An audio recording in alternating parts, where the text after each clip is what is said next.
My name is Steve Fenimore. I'm with the University of California, Davis. We're standing here in Salinas Valley, but weeds seed live in the ground, live in the soil. We call that the soil seed bank, and that's what I'm standing on here. And they get there by reproduction in the location. Primarily, the place I'm standing on, the weed seeds which are there in the soil grew there and on what we call the mother plant some time ago. Could be last year, could be earlier this year, could be 4 or 5 years ago. Okay, we have a good example of a flush of weeds coming up from a seed bank right here, and I'm going to put my glasses on and show you what we have here. Because this is November 12th, so we're right in the middle of fall. And the grasses that you see here are annual bluegrass, which is a fall emerging grass. The strength of a weed seed and the persistence of a weed seed is that it can survive in the soil seed bank. And weeds, where they're coming from is a very, very shallow layer. You know, and I've just excavated or dug out about an inch. Primarily, the weeds that are all coming up here are all coming up in an area about like that. The weed seeds are very small, and so they don't have enough energy, enough carbohydrate reserve stored in the seed to come up from 6 or 8 or 10 inches deep. Perennial weeds do, but annual weeds like that we have here, they germinate from very shallow layers in the soil. So this is a weakness of annual weeds that you can use to your benefit. You can use it to manage the weeds. I'll tell you a little bit about this particular weed. It's trying to become established in the wintertime. So annual bluegrass has the opportunity, it has an open window in the wintertime to become established and to flourish and to produce seeds. And that is for a weed seed. If you want to look at the world from a weed seed, that's wonderful success. That's a successful life to germinate and produce lots of seed and replenish the seed bank. So dormancy is a strategy. It seems very clever, but of course annual bluegrass doesn't have a brain. It is simply adapted to its environment and it's favored by the environment. And it's very precise in its germination, and that's controlled by dormancy. And that's one species. There are a lot of other weeds, and they're doing various things. Okay, these are some mature weeds here. This is what we need to try to avoid.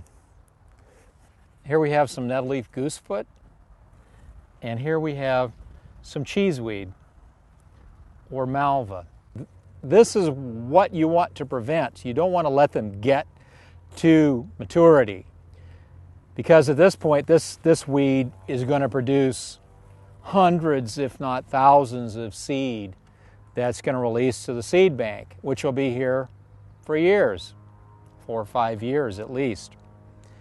And then this is cheeseweed, and it's a slower maturing weed, but here are some flowers right here, and so it's probably already got some weed seeds set on it. Yeah, it does. That's what we have right here to make seed. They are very, very good at it. So this is burning nettle right here, and I'm kind of touching it gingerly because it has nettles on it. And it's a rather nasty weed, but it's loaded with seed that you have right here. And here are just some very beautiful weed seed, nettle seed right in here, and I'm getting stung by that. And then here's groundsel, common groundsel. This in amongst the nettle. This is about to produce some seed. This cheeseweed that I have in my hand here has a very nicely defined growing point, which is right there, what the plant's doing. And if you want to kill that plant or want to stop it from growing, you have to kill all the growing points.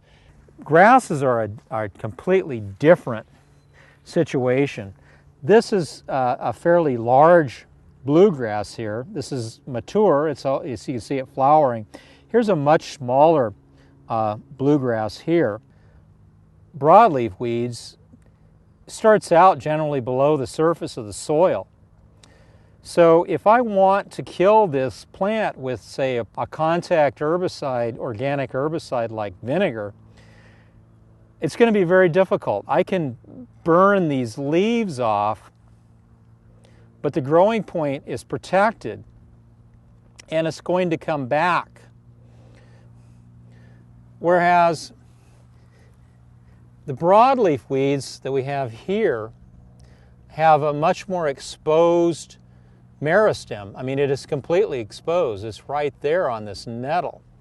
Mowing for a homeowner is a very important method of weed control. These weeds can be controlled by mowing. Mowing close 1 or an inch or an inch and a half off the surface will remove maybe not 100% of the growing point, but it will remove most of it. And so maybe I'll just mow and I'll show you. And so I'm going to cut through this bluegrass and I'm going to cut through this goosefoot. And look what happens. The bluegrass is going to come right back because the growing points are way down here. They're far, far away from where I've just mowed. Whereas this nettleleaf goosefoot, I haven't gotten all the growing points. There's still quite a few of them, but I've just removed maybe 80 or 90% of them. So I've really hurt that plant. Whereas this annual... In summary, we discussed key aspects on seed reproduction, dormancy, and also on growing points. This included discussion of weed seed banks and that most weed seeds germinate within 1 inch of the soil surface. We also discussed dormancy strategies and how that allows plants to survive for many years from a single seed source. Most weeds have the tendency to produce numerous seeds that can replenish seed banks and allow these plants to survive for years in the soil. And finally, the location of the growing points of weeds is important and critical to determining what is the best technique for their control.